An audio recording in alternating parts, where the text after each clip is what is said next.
الحمد للہ وکفا والصلاة والسلام علی رسول اللہ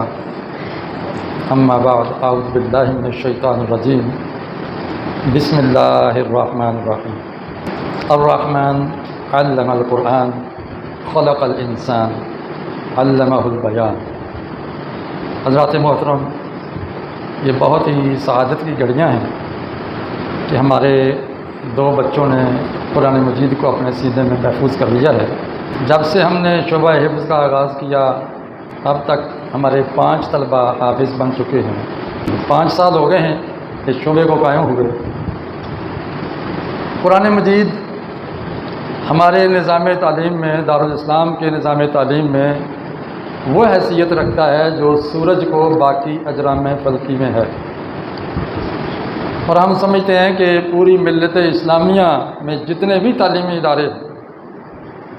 ان تمام تعلیمی اداروں میں مرکزی سبجیکٹ، مرکزی مضمون قرآن کو ہونا چاہیے، اور قرآن کو اس روح کے ساتھ نہیں کہ جس کا ابھی شکوہ قرآن کی فریاد نظم میں پیش کیا گیا ہے کہ جس طرح کے طوطے مینا کو کچھ بول سکھائے جاتے ہیں، تو اس طرح رٹوانا نہیں بلکہ سمجھانا، قلب و روح میں اتارنا، اس کا شعور دینا اور اس کے مطابق زندگی گزارنے کا ایک ماحول بھی دینا۔ تو اس کا اہتمام تو بہت کم ہوتا ہے، کہیں کہیں ہوتا ہے، ہر کوئی اپنی بساط اور وسعت کے مطابق کرتا ہے۔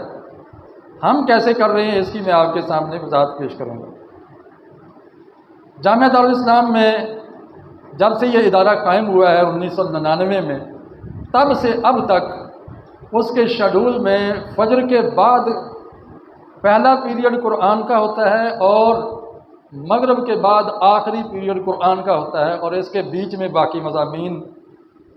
سمو دیے جاتے ہیں۔ فجر کے بعد قرآن فہمی کی کلاسیں ہوتی ہیں۔ جو طلبہ عربی کی کوئی شد بدھ حاصل کر لیتے ہیں، قرآن کی زبان عربی کو سیکھ لیتے ہیں، ماضی اور مضارع کی پہچان کرنے لگ جاتے ہیں،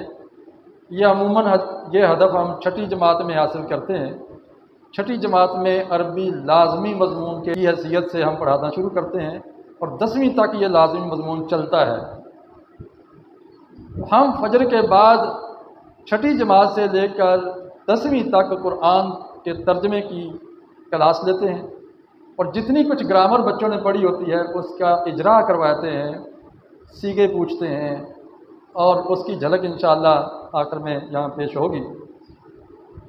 پھر مغرب کے بعد سارے طلبہ قرآن مجید کو یا ناظرہ پڑھتے ہیں، جو ناظرہ پڑھ چکے ہوں وہ حفظ کرتے ہیں۔ تو یہ 24 سال سے تو یہ چل رہا ہے سلسلہ، لیکن 5 سال پہلے ہم نے اس کے اندر ایک تبدیلی پیدا کی۔ وہ یہ کی کہ ہم اسمبلی کے بعد جو 8 پیریڈ ہوتے ہیں اسکول کے شیڈول کے مطابق، اس میں سے 2 پیریڈ ہم مزید قرآن کو دے کر ان بچوں کو موقع دیتے ہیں کہ جو چاہتے ہیں کہ اپنے قرآن کو سینے میں اتاریں،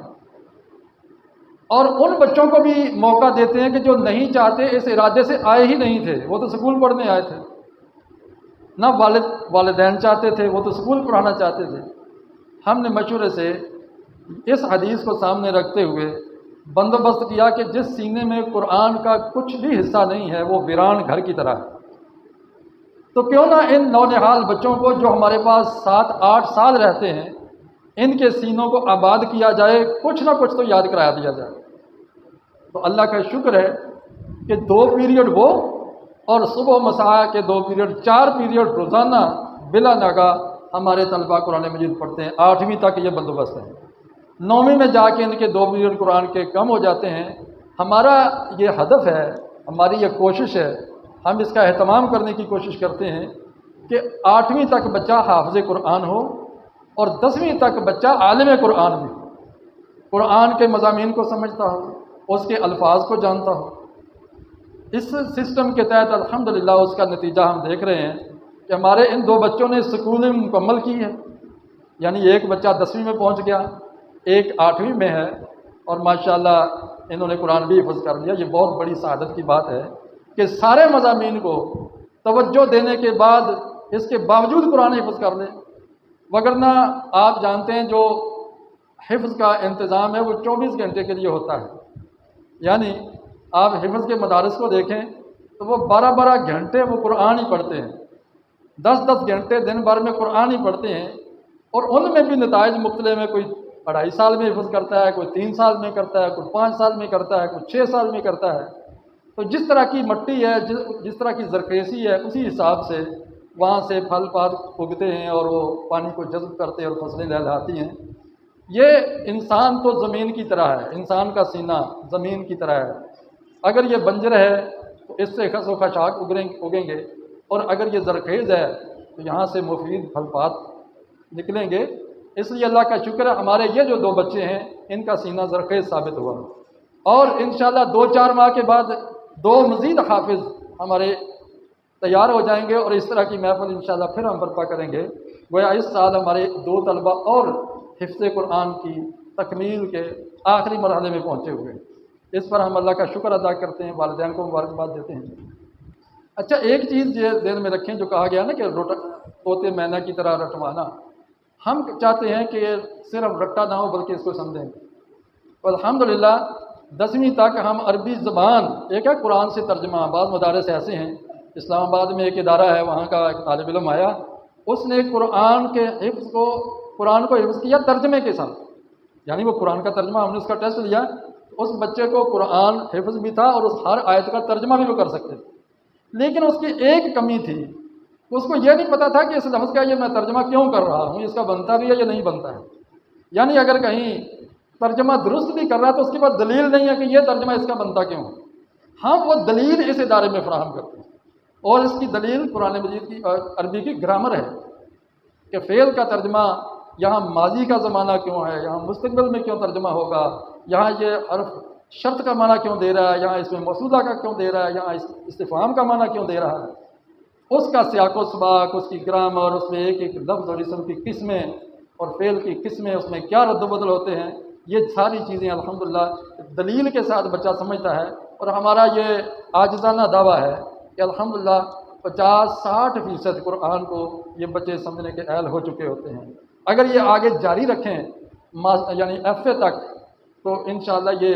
الماہر بالقرآن مع السفرۃ الکرام بررہ کی منزل بھی طے کر سکتے ہیں، اس میں مہارت پیدا ہو جائے گی۔ تو حضرات، یہ میرے ذمہ تھا کہ میں آپ کے سامنے اس شعبے کا ذرا تفصیل کے ساتھ تعارف کروں۔ باقی قرآن کو سمجھنے کے لیے صرف گرامر کافی نہیں ہے، اس میں نبی صلی اللہ علیہ وسلم کی سیرت کا بھی علم ہونا چاہیے۔ وہ بتاتی ہے کہ آپ علیہ السلام کہاں تھے تو یہ قرآن اترا، کس جگہ پہ تھے تو یہ سورت اتری، کس حالت میں تھے کہ یہ آیت اتری، یہ ہم سیرت بھی پڑھاتے ہیں۔ پھر جو احکام کی آیات ہیں کہ یہ کام کرو اور یہ کام نہ کرو، اس کو آیات احکام کہتے ہیں، ان کو جاننے کے لیے ہم فقہ کی کتاب بھی پڑھاتے ہیں اردو کے اندر، اور ہماری یہ کوشش ہے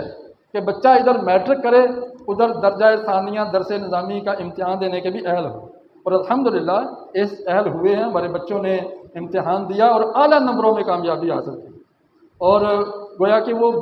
وہ پاکستان بھر میں پوزیشن کے قریب پہنچ گئے تھے۔ تو ہم اس انداز سے یہاں بچوں کو مضامین پڑھاتے ہیں۔ قرآن کو سمجھنے کے لیے ہمیں جہاں فقہ کی ضرورت ہے، سیرت کی ضرورت ہے،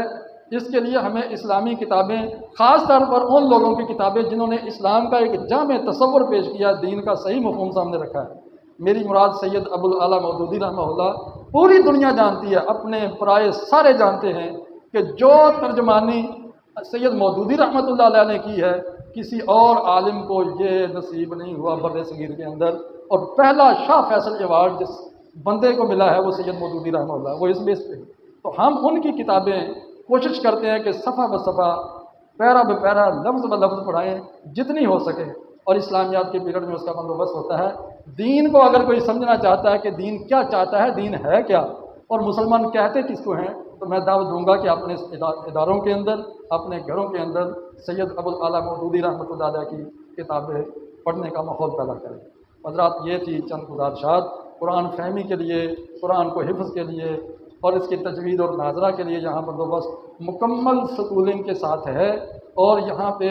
جو بچہ پڑھے گا وہ انشاءاللہ درس نظامی کے 2 سال کے برابر بھی تعلیم حاصل کر لے گا،